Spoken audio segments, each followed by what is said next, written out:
To the public, Céline Dion was more than a singer. She was a phenomenon, a voice so commanding that it could calm a raging storm and soften hearts hardened by time. Millions lived their lives to the rhythm of her songs. Her soaring high notes were legendary, often described as powerful enough to melt stone or make the heavens pause. Yet behind the extraordinary talent, the platinum records, and the ovations, there was a fragile woman whose heart belonged entirely to one man. That man was René Angélil. He was not merely her husband. He was the axis around which her entire existence revolved. Her love for him was not a gentle descent into affection, it was surrender. He became her protector, her compass, the very air behind every note she sang. Even when shadows fell across his life, the compulsive gambling, the rumors, the scandals that threatened to dismantle everything, they stood together. She loved him quietly, without fanfare, completely. Her devotion was instinctive, the only form of love she had ever known. Then came January 2016. The hospital that night felt cavernous and cold, the quiet so deep it pressed into her chest. Céline knelt beside René, who was pale and frail, his hand slipping from hers with every breath. She clutched him, whispering desperately, "Don't leave me." But fate did not heed her plea. When René exhaled one last time, the world called it a tragedy. For Céline, it was as if the sun had been extinguished. Since she was 12, René had been more than a mentor or a manager. He had been her anchor, the one person who saw her when no one else did. Losing him was not merely losing a husband, it was losing the rhythm of her own heartbeat, the pulse that had guided her life. Céline's story did not begin in the glittering lights of stages or under the adoration of fans. It began in a cramped, chaotic home, overflowing with children and noise, where love existed, but space and attention were scarce. She did not have a crib. She slept in a drawer, tiny and confined, because there was simply no room for her elsewhere. Her parents did their best. Her mother was busy feeding 12 mouths. Her father worked tirelessly fixing pianos, but the youngest child often falls through the cracks, and Céline learned early that no one would always be there to wipe away tears. School offered no solace. Her pale skin, slender frame, and protruding teeth made her a target. Children cruelly dubbed her a vampire, tripped her in hallways, spat in her hair, and tore her clothes. She would hide in closets, crying silently into pillows, waiting for someone to intervene, but no one ever did. And so, from a very young age, she internalized the hard truth. Sorrow and hardship are often born alone. By 9, necessity had forced her to sing for money in small bars. She would stand on tables, voice trembling only slightly, accepting coins from strangers, some intoxicated, whose hands smelled of alcohol. Fear clung to her, but stopping was not an option. Bread depended on her performance. At the end of each night, she would retreat behind the curtain, knees drawn to her chest, whispering into the shadows, "Will anyone ever sing for me?" Years passed, and the delicate child became an icon. She grew into a global sensation, a voice whose reach spanned continents. Over 250 million albums were sold. Songs like "My Heart Will Go On," "Because You Loved Me," and "The Power of Love" became anthems, echoing through generations. Her Las Vegas residencies amassed over $681 million, the most lucrative solo engagement in history. Luxuries, homes, accolades, and audiences that roared her name surrounded her. Yet none of it could compare to her devotion to one man. René Angélil. Céline had promised herself long ago that when she found true love, she would give it everything. That promise had been kept, perhaps too completely. Their meeting seemed mundane, an ordinary afternoon that would irrevocably alter both their lives. Céline was 12, shy, fragile, and brimming with unspoken dreams. René, older and worn from his own struggles, recognized something in her voice that no one else did, a rare brilliance, fragile yet uncontainable. In that moment, he silently vowed to protect her, to nurture her, and to construct a stage upon which she could shine. For Céline, René became the first person who truly saw her. He invested in her when no one else would. He mortgaged his house to fund her first album. He staked his future on a young girl whose potential the world had not yet recognized. She followed him with unwavering trust, allowing him to shape her early career.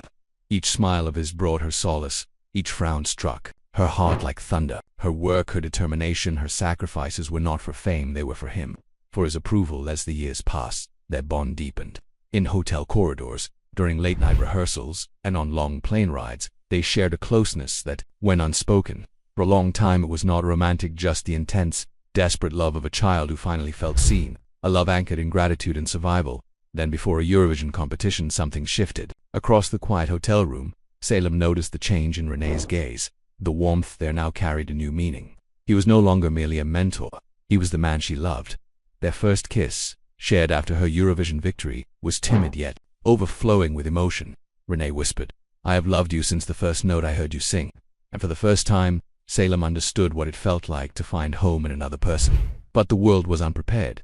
Her family certainly was not. Her mother reacted with fury at the thought of a teenage daughter romantically involved with a man 26 years her senior.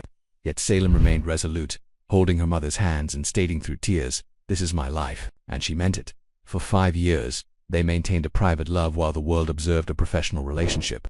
On stage, he was Mr. Angel. In private, he was her partner, her confidant, her love.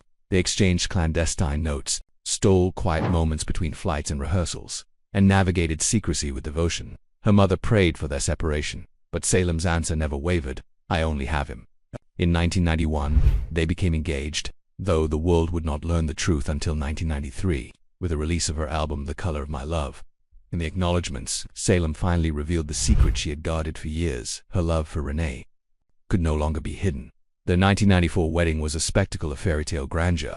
The Notre Dame Basilica shimmered with the brilliance of her crystal-studded gown, weighing 7 kilograms, and a diamond crown that caught the light with every movement. All eyes were on her, yet she saw only one figure in as she spoke her vows. She believed in forever. But even the most dazzling fairy tales carry hidden cracks. In the early 2000s brought shadows to their lives. Rumors and whispers of infidelity emerged, late nights in casinos, stories of women outside their marriage, and then, in 2002, a lawsuit accusing René of assault erupted in the media. Céline's world tilted on its axis. Though the case ended with the accuser and her accomplice convicted of extortion, the damage lingered. Doubt, once sown, leaves an invisible scar. Behind closed doors, she cried, but she stayed. Love for her had always been synonymous with loyalty. Even when that loyalty caused pain, René's compulsive gambling cast further darkness over their lives. The thrill, initially innocent, became a consuming addiction. Millions vanished, each lost hand unraveling more of their shared world. He tried to conceal his failures, and she looked the other way, forgiving him time and again, even when forgiveness became bitter. Her Las Vegas residencies, meanwhile, were more than performances, they were lifelines. The stage became her battlefield, each note a weapon against the potential collapse of the life they had built. She poured every ounce of her heart into keeping their world intact, often at the expense of her own well-being. Then came the most brutal blow. Cancer. René, the man who had always seemed indestructible, became fragile under the weight of illness. Céline watched him endure chemotherapy, unbearable pain, and sleepless nights. She became his shadow, his nurse, his anchor. She fed him, wiped his brow, and sang softly to ease his suffering. Nights were the hardest, when fear gripped her heart, and sleep offered no reprieve. When he finally whispered that he was tired and ready to go, she did not resist. She held him close, kissed his forehead, and accepted the inevitable. January 14, 2016, became the day her world stopped. René's last breath left the room, leaving Céline in a silence more deafening than any crowd could ever be. The music that had filled her life continued, but the heartbeat that had guided her no longer existed. Life after René's death was an ordeal of survival. Her house became a museum of memories, every corner a reminder of what was lost. She became both mother and father to their 3 children, her smiles often masks for the cracks beneath. "They need me," she whispered. "I have to be strong." For his part, too. As if fate had not taken enough, Céline's own body turned against her. Stiff person syndrome, a rare neurological condition, inflicted her with crippling spasms, pain, and sleepless nights. In 2022, she revealed her struggle to the world. Her voice faltered, but her spirit remained unbroken. She insisted she would continue to sing no matter the obstacles. Sitting in her garden with her children, her hands trembling but her eyes calm, she reflected, "Every scar is a note. Every pain taught me how to rise." Céline Dion's life was never solely about music. It was a tapestry woven with loss, devotion, triumph, and heartbreak. It was a story of love that demanded sacrifice, a love that survived whispers, scandal, and tragedy. Even when her world burned, she continued to sing. Even in the depths of suffering, she loved fiercely. She broke quietly, endured patiently, and rose slowly, note by note, leaving a legacy that will resonate far beyond her voice. Her narrative is not just one of fame or artistic brilliance. It is the story of a woman who gave her entire being to love, endured unimaginable loss, and found the courage to continue.